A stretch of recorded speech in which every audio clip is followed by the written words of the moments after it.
Қайырлы күн, ассалаумағалейкум жігіттер, қалайсыздар, шаршамайсыздар ма? Кезекті рыбалкаға келіп қалдық, балыққа. Балық аулау.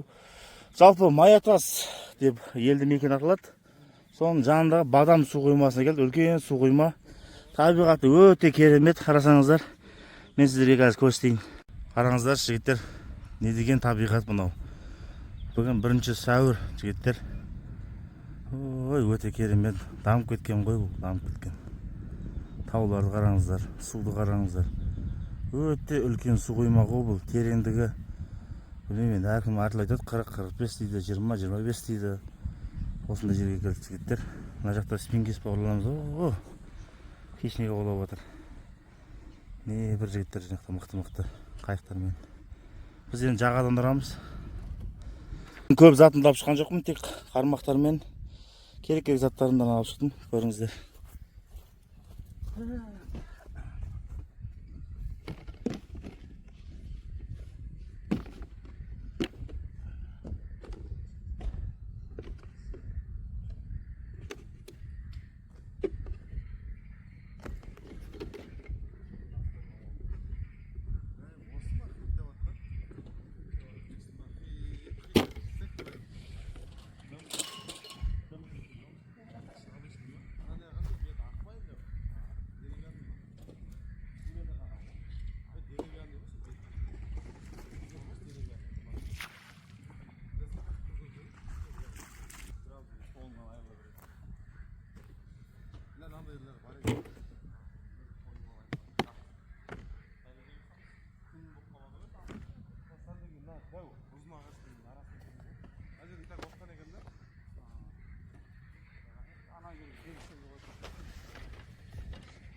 mı?